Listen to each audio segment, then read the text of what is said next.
Assalamu alaikum everyone. I'm sure that by now you've all heard the amazing good news. Alhamdulillah, with the grace of Allah subhanahu wa ta'ala, we are all back at mosque. Yay!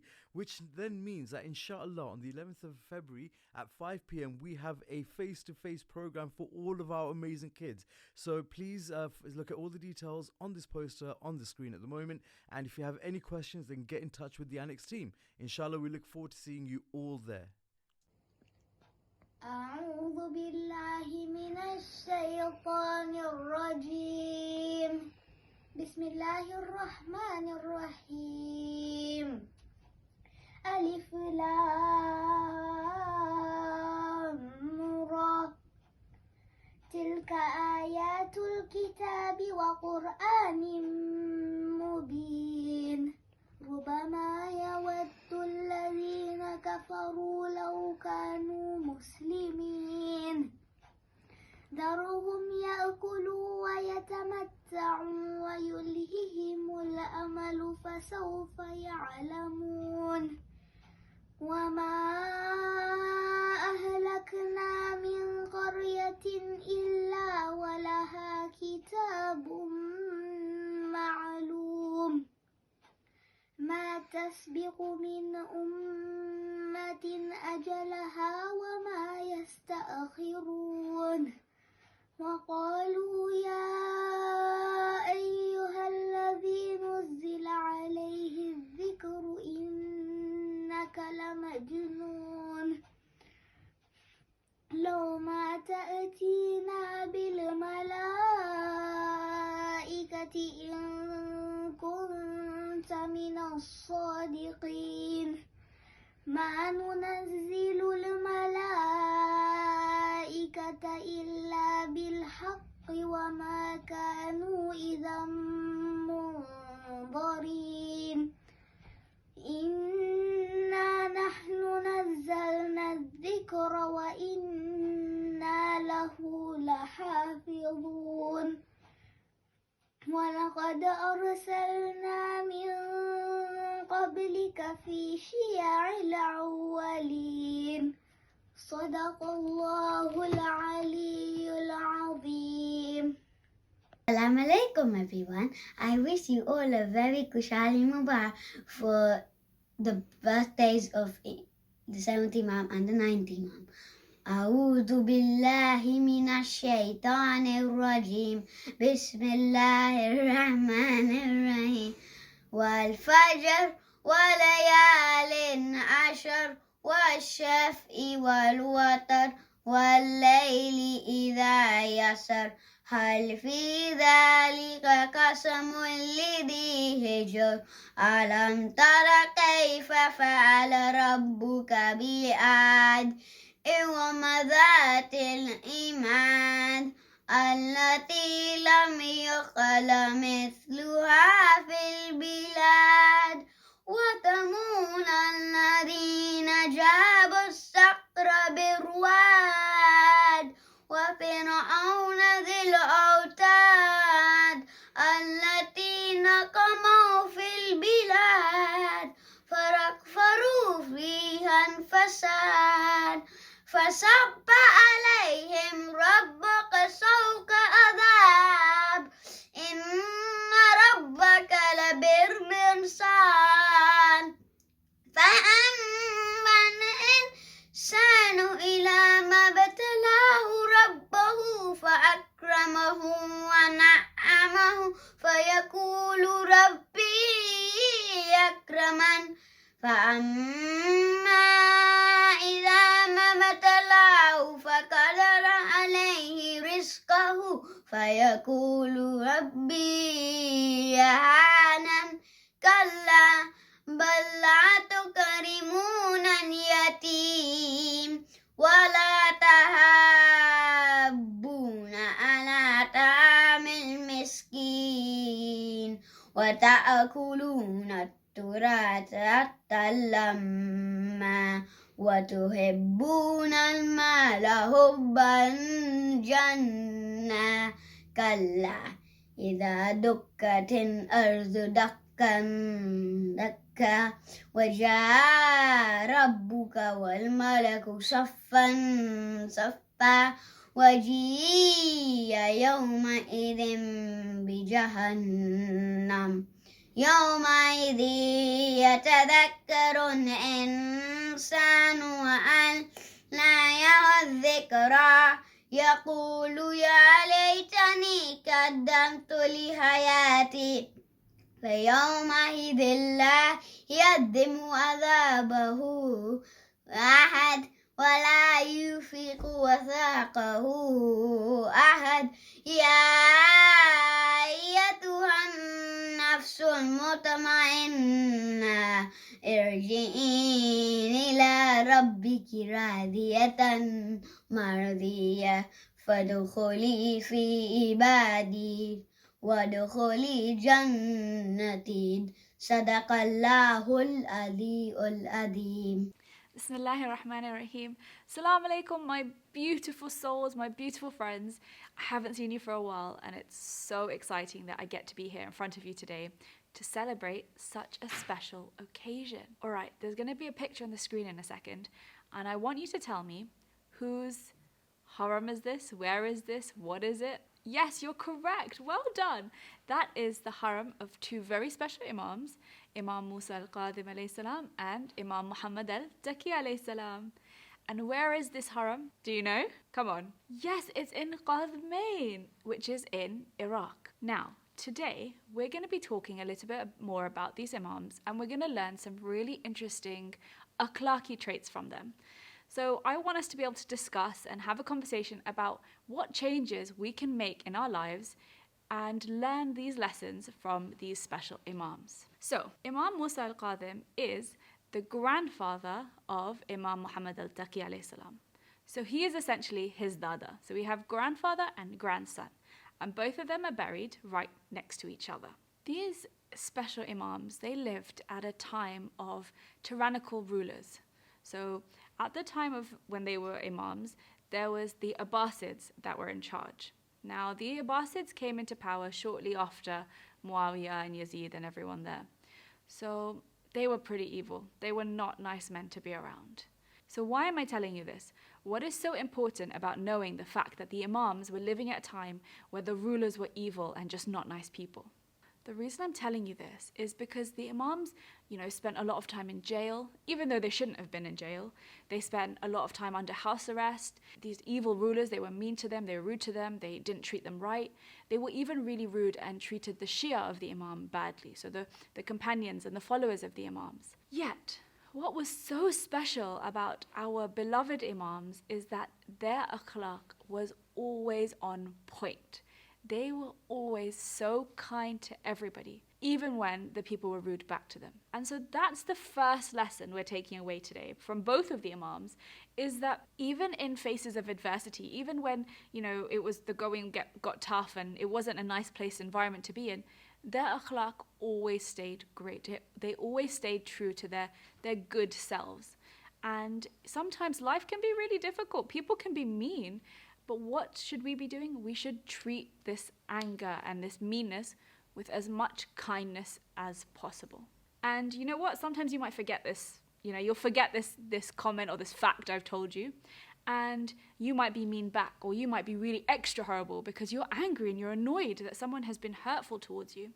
So what can you do then? Well, it's pretty simple. Realize you made a mistake. Say astaghfirullah rabbi wa atubu ilayh. Ask Allah for forgiveness. Apologize to the person that you've been mean to. They'll be so shocked because they were mean to you and then you were mean back and then you went to apologize, even though they were mean first. And then move on, because then you've made Allah happy because you apologized and you asked for His forgiveness. So, first lesson from both the Imams is, even when it's a really difficult situation to be in or people are not very nice, have the best of akhlaq. Next lesson, so lesson number 2 is from the 9th Imam. So he was the grandson of the 7th Imam. And this lesson I find really interesting. It's actually one of the most interesting hadiths I've read. And he says, Imam Muhammad al-Taqi alayhi salam has said that do not be an apparent friend of Allah in public and His enemy in private. That's an interesting one. What do you think it means? All right, shout out some answers. Yeah, close. Okay, let me explain it in a little bit more detail. What is a friend? So a friend is somebody you really like, somebody you choose to hang out with, somebody who you want to make happy, somebody who makes you happy, you do things together, you take care of each other, you don't lie to each other, just really enjoy making them happy. So you'll go out of your way to do things that will make them smile, or you'll buy things for them that will make them smile. You guys should not have any enemies. No one should have any enemies. So what are enemies? So enemies are people you don't get on with. They're people that, if they ask you to do something, you wouldn't want to do it. They're people you argue with, you try to get away from them. That's pretty much, the lessons I've learned from the movies, that how people treat enemies. So why is the Imam telling us to not be a friend of Allah's in public and then an enemy of his in private? Well, this is because some people, they, will do everything that Allah has asked them to do. So they'll have the best of akhlaq. They'll pray all of their namazes on time, or even, super special and super slowly. They won't tell lies. They'll always tell, the truth, and they'll act really sweet and special in public when there's people watching. But as soon as they get home, or they're alone, or they're with their family, they'll suddenly be really rude. They'll be really rude to their siblings. They'll be, they won't pray namaz. Oh my goodness. Well, that's not great. They will not tell the truth, and they just won't be very good people. So sometimes when others are watching them, they're really great. But when people are not watching them, then they turn into a different person. And that is what the Imam is telling us not to do. So he's saying that make sure, you're a friend of Allah and you do everything that Allah would want all of the time.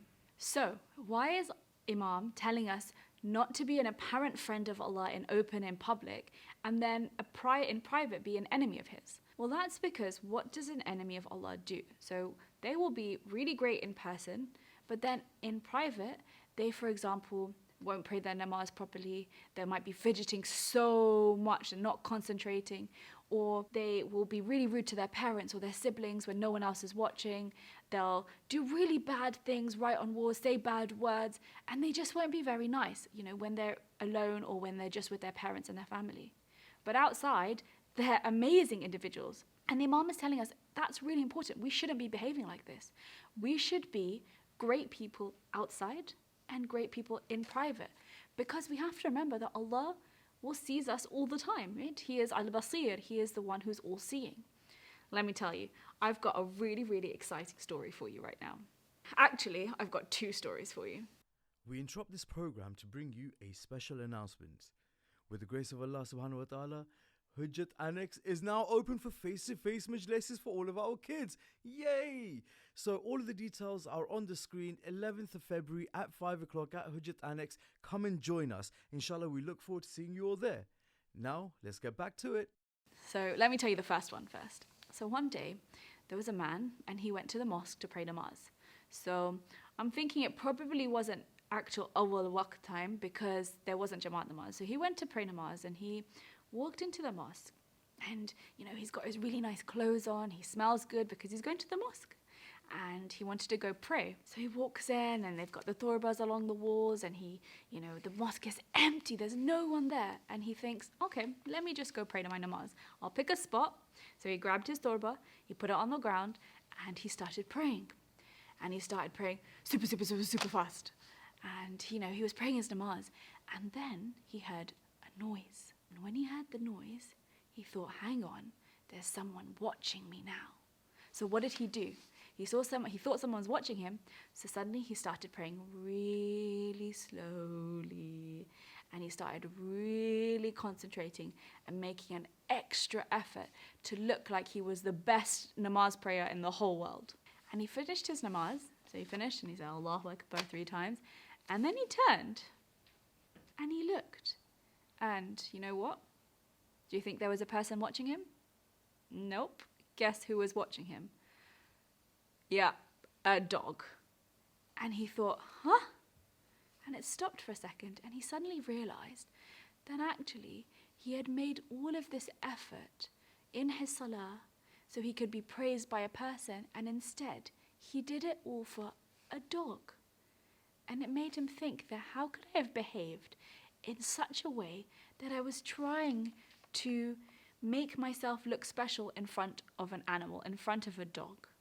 And from that day forward, I like to think that he suddenly started praying his namaz properly all of the time, to his best of his ability. Some days we'll pray, we've had this discussion before. Some days we might pray really fast, some days we'll pray slow, sometimes we can concentrate better. But as long as we try our best every single time we pray, that's what Allah wants. That's what's really important to Him. So we have to make sure that when our parents are watching us pray or praying with us, we're not in a different way and we don't act differently compared to when we pray on our own. The namaz should be the same. And we should be striving to pray the best namaz, because the namaz makes our souls really happy. And that's what we talked about a few lectures ago. So think about your souls. Whenever we're doing any actions that Allah wants us to do, it makes not just us happy, because when we make Allah happy, we get happy, but actually it's food for our soul. Our soul is saying, thank you so much, you've just fed me. By your good deeds and your good akhlaq, you've just fed me. That's the second lesson. This is the lesson we've learned from Imam Muhammad al-Taqi. And we've learned the fact that we should be and behave exactly the same way all of the time. And that behavior should be the best behavior, our best akhlaq, our, praying the best way, so we can be a friend of Allah all of the time. I've got a bit of a funny story actually. So one of the madrasa teachers, when she was little, she said she loved sweets. And she had a bag of sweets that she was given. I think she must have been 4 years old, or between 2 and 4. And she went and took this bag of sweets, and she went to her mum and she said, "Mum, please can I eat the sweets?" So her mum said, "No, not today. We're going to wait for Jummah, and you can have the treat on Jummah, not right now." So she said, "Hi, okay." But she really wanted the sweets. And so she thought about it. Where can I go where no one can see me, where even Allah can't see me? So then I can eat the sweets. So she walked around her house, and they had this really beautiful chest. It was kind of like a treasure chest at the end of a bed. And so what she did is she opened the chest and she got inside. It was all dark, and it was just her and her bag of sweets. And she thought, yes, I found somewhere where no one can find me. So I'm going to eat the sweets. And she sat there and she opened the bag of sweets and she just kept eating them. Obviously her mom knew what she did. But it was until later that she realized, actually, Allah can see me. I thought I was hiding from Allah, but in reality, Allah is everywhere. He knows exactly what we're doing at all times. So any corner you want to go hide in, or anywhere you want to, disappear from Allah, it's not possible. He knows what you're doing, and He still loves you so much, all the time. He is the all-loving, the all-knowing, the all-seeing. So just remember, there's no point going to do bad deeds in secret, because Allah can see you. And everything we're doing is not to please people, it's to please Allah. Okay, so we've talked about both of the Imams. We've talked about the 9th Imam. So let's talk a little bit about the 7th Imam. 7th Imam was Al-Kadhim. And he's really beautiful. He's the one who suppressed his anger. So even though people weren't nice to him, and, as we said, both of the Imams were like this, but this is just one of his titles. He really suppressed his anger. And it's so beautiful. So the 7th Imam, there's a really interesting story from him as well. So he was walking down the street, he was strolling past a house, and he heard a house that had really loud music. Well, why is the person playing music? That's haram. So he heard really loud music. It sounded like there was a party going on. And as he walked past it, he stopped and he was looking at this house. At the same time, a maid came out of the house. So he said to this maid, "Who is the owner of this house?" So the maid said to him, "This is the house of Bishr al-Hafi." And she was really proud. He's such a great man. He was very important in society. And she was kind of saying, how do you not know who this is? And you know what the Imam replied? He gave a really interesting reply. He turned and he said, "Is he a free man or is he a slave?" The maid, she was a bit confused. She was like, "What do you mean? Is he a free man or is he a slave? He's a free man. he owns this massive house and he's really cool." And she might have said all of those words. And so the Imam just kind of nodded and he kept on walking. So when she walked in, she told Bishr al-Hafi, and she said, "Oh, this is the conversation I had." And he got really shocked, and he understood that the Imam is the type of person, he would be the one that said to say that. So he ran out of the house, and he ran so fast and so quickly that he forgot his shoes. And he went and he spoke to the Imam and he apologized, and he realized that actually having this party with louder music and all of that was really, really wrong. Actually, the reason he has the title of Bishr al-Hafi, Bishr means one who is barefooted. That's a funny title. Well, the reason he has this title, and that's why people called him that, was because he ran out of the house so fast that he forgot his shoes, and so when he went to talk to the Imam, he was completely barefooted, and that's how he got that nickname.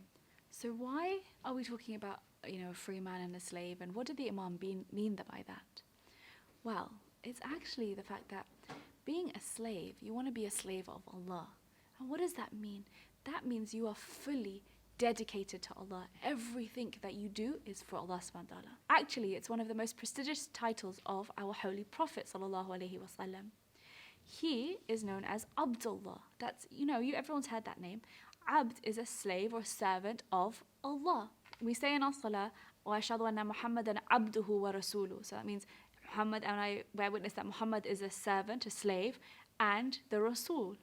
So it's a very, very important title to have. And the reason that Imam was asking Bishr al-Hafi is because if you're an abd, if you're a slave of Allah, then you wouldn't do anything to upset him. This story from Imam ties in really nicely to the hadith from the 9th Imam, because it's all talking about doing every action, everything in our lives, as much as possible for Allah subhanahu wa ta'ala. And as I said earlier, I want you to remember that if you try and make your niyat and do everything to make Allah happy, then it's hard to do things that are really bad. It's hard to make our parents upset or our siblings upset, or to be rude, or to, not pray namaz properly, or not to fast, or not do our wajibats, because everything we're doing is for Allah. And there'll be days where it'll be really hard, or there'll be days that we forget. And remember, as we said earlier, the most important thing to do is to say astaghfirullah, ask for forgiveness, and then brush it off and try again. To end, I would like to finish with a hadith from our 7th Imam, Imam Musa al-Kadhim. And he has said that no charity is better than giving a helping hand to those who are in need. So why is this an interesting one? What's important about this hadith? Go on, tell me, what do you think? Imam is trying to tell us that, okay, we should be giving charity. And it's easier for our parents to give money. They have jobs and they make money, so that's easier for them to give money as charity. But do you think that charity, and the only way of giving charity is through money? No, right? Exactly, you're correct. What it's about is that charity can be given in all different forms. So if, for example, you have pocket money and you can then save half of it, and half of it you can then give in charity if you'd like. Or, as we spoke about in an earlier lecture, you can use some of that money to go buy some food and donate it to the food bank. Okay, that's monetary. But what else is there? Well, there's other ways of giving charity to people in need. For example, what about a smile? A smile is genuinely one of the most beautiful types of charity you can give, because when someone's upset and you smile at them, you show them that you care about them, that you have a connection. And I guarantee you, it's really hard for when you're smiling sincerely at someone, for them to not smile back. Look, I'm smiling. Are you smiling back? Okay, even if you're not, just give me a grin. Okay, so that's really, really, really great type of doing it. So for example, even like people, when you're walking down the streets and you see someone sad, or you see, you're around your parents, you don't leave your parents, but you see a homeless person. You don't have any money or food to give them, but you can give them a smile. You can say, hello, what's your name? And just build a connection. Yeah, just have a chat. Okay, so this is one type, is smiling. What's another thing? How else can you help people in need? Well, what about something a little bit closer to home? You're all in school now, which is really great. You're back in person. And so you're seeing your friends, you're seeing your classmates, you're seeing people in the school grounds. And how can you help people in school? Well, in school, unfortunately, there's always somebody who's being bullied, right? There's some people who are mean, and there's others who are the ones who's getting those mean words said to them. As the Imam said, the best form of charity is giving a helping hand, so go and help them. Talk to them. You know what? We can never have too many friends. Go make a new friend. Go find out. These people are being bullied. That means they're really sad. And you don't want anyone to be sad, because we love people. We want to take care of people. So just go say hello. If you don't know their names or you don't know much about them, go have a chat. Find out a little bit more about them. Just build a connection. And we can never, ever, ever have too many friends. Go up to the bullies, tell them to stop it. When they're being rude to people, go stick up for the people who are in need. because we don't like it. We are not people who support bullies. And if you are bullying other people and you're being mean to other people, stop. Make sure you don't do that anymore, because that makes Allah really unhappy and you're hurting someone else's feelings. So the Imams give us so many great ideas on how to behave. And these are things you might already know. And these are maybe some things you don't know yet, and you just need, or these are things that you just needed reminders for. So we've got 3 tips. 3 tips, 4 tips, what do you think? Well, let's count together. The first one is to always have the best akhlaq, even in times when people are not being very nice to us. We try our best to then have as much better akhlaq than them. The second tip is to make sure that we are always the friend of Allah. So we are always doing everything to please Allah in public and in private. That we're not somebody who has 2 different types of behaving. We always behave the best way possible at all times. And the third tip was that we have to give a helping hand to those who need it. And the way we can do that by, looking after people, by sticking up to bullies, to, giving a smile. So actually we ended up with 3 tips. And I'm so glad we got to speak together. I'm so glad I was here and got to, just learn a little bit more about the Imams with you. So inshallah, what I would like you to do now is to put these 3 tips, write them down. These, you don't have to write the whole hadith, just write what you learnt from them, and then go and practice it every single day. And at the beginning, if you're not used to behaving in this way, it might take some time, and that's fine. But as you do it more and more often, you'll suddenly realize that it gets easier. So tomorrow, when you go to school, remember, what kind of person are you going to be? Who are you going to help at school? Who are you going to smile at? Who are you going to go make friends with? Who are you going to go stick up for? And I hope that you have had a lovely Khushali, a lovely evening, and inshallah, I will speak to you all soon. Take care. Kadhim. فاتح خیبر نفس پیمبر ساقی کوثر علی علی یا علی حیدر یا علی حیدر یا علی حیدر علی علی علی علی علی حیدر علی علی حیدر علی علی شاہ مرد مولا علی ہے شیر مولا علی ہے تیکھا نگہباں مولا علی ہے راس کنواں مولا علی ہے سب سے اعلیٰ سب سے بہتر سب سے بہتر علی علی علی علی حیدر علی علی حیدر علی علی حیدر علی علی فاتح خیبر نفس پیمبر ساقی کوثر علی علی کعبے میں چھپائے حیدر لیکن محمد نکلی جو باہر کہنے لگے کچھ لوگ یہ آقا کون ہے یہ بتلائے گا شدر چیوی دیا شدر کو علی نے بول پیمبر علی علی علی علی حیدر علی علی حیدر علی علی حیدر علی علی فاتح خیبر نفس پیمبر ساقی کوثر علی علی کیا ہے فضیلت کیا ہے رتبہ آؤ سنو بھی آج کا حصہ عرش پہ پہنچے پیارے آقا جب آغاز ہوا باتوں کا آقا نے جب لہجہ سنا تو آ گیا لب پر علی علی علی علی حیدر علی علی حیدر علی علی حیدر علی علی فاتح خیبر نفس پیمبر ساقی کوثر علی علی لاکھ ابو طالب عبداللہ نام علی کا ماشاء اللہ یہ اسد اللہ یہ عین اللہ معجزے سے کہ سبحان اللہ واحد کائے مرد جلائے موت کی ٹھوکر علی علی علی علی حیدر علی علی حیدر علی علی حیدر علی علی فاتح خیبر نفس پیمبر پیمبر ساقی کوثر علی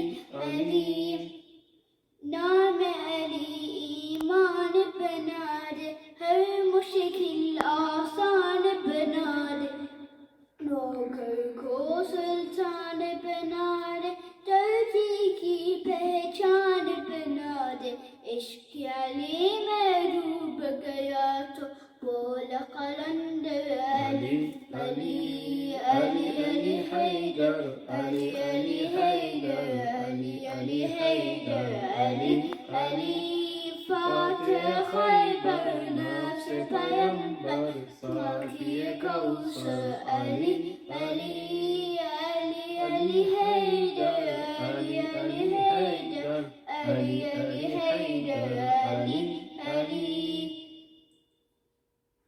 Naturally I will start with the Most High, Lord of the seas, Lord of the seven skies. Peace of Muhammad and salutations, congratulations on this occasion. After Muhammad, who was the master? Ali Ali Mawla, Ali Ali Mawla, Ali Ali Mawla, Haydar Mawla, Ali Ali Mawla, Ali Ali Mawla, Ali Ali Mawla, Haydar Mawla. Nasibi, I have a sincere question.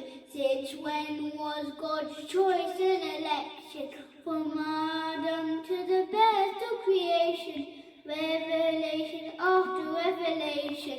I'm the rejector, you're the elector. Guess what the Kauthar, who's giving water? Ali Ali Mawla, Ali Ali Mawla, Ali Ali Mawla, Haydar Mawla, Ali Ali Mawla, Ali Ali Mawla, Ali Ali Mawla, Haydar Mawla. In the valley he commanded Musa, enter the valley but take your shoes off. Maryam came to the house with Isa, but they were not allowed to enter. See when a Haydar entered the chosen, the Kaaba split like Musa's ocean. Ali Ali Mawla, Ali Ali Mawla, Ali Ali Mawla, Haydar Mawla, Ali Ali Mawla, Ali Ali Mawla, Ali Ali Mawla, Haydar Mawla, Ali Ali Mawla, Ali Ali Mawla, Ali Ali Mawla, Haydar Mawla. Nare Haydari Ya Ali. بر محمد وآل محمد صلوات اللهم صل على محمد وآل محمد ہر زمانہ میرے حسین کا ہے ہر زمانہ میرے حسین کا ہے جان مانگو میں دل نہیں دوں گا جان مانگو میں دل نہیں دوں گا دل ٹھکانا میرے حسین کا ہے ہر زمانہ میرے حسین کا ہے ہر زمانہ میرے حسین کا ہے جس کی خاطر یہ کائنات بنی جس کی خاطر یہ کائنات بنی ایسا نانا میرے حسین کا ہے ہر زمانہ میرے حسین کا ہے ہر زمانہ میرے حسین کا ہے جس جگہ حر بنائے جاتے ہیں جس جگہ حر بنائے جاتے ہیں کارخانہ میرے حسین کا ہے، ہر زمانہ میرے حسین کا ہے، ہر زمانہ میرے حسین کا ہے. جب سے در میں سجے ہیں میرے علم، جب سے در میں سجے ہیں میرے علم، آنا جانا میرے حسین کا ہے، ہر زمانہ میرے حسین کا ہے، ہر زمانہ میرے حسین کا ہے. یہ جو کعبہ ہے تم نہ سمجھو گے، یہ جو کعبہ ہے تم نہ سمجھو گے، گر پرانا میرے حسین کا ہے، ہر زمانہ میرے حسین کا ہے، ہر زمانہ میرے حسین کا ہے. بولی زہرا یہ اشک مجھے کو دو، بولی زہرا یہ عشق دو مجھ کو، یہ خزانہ میرے حسین کا ہے، ہر زمانہ میرے حسین کا ہے، حسین کا ہے، ہر زمانہ میرے حسین کا ہے. پر محمد والے محمد صلوات، اللہم صلی علی محمد و آل محمد.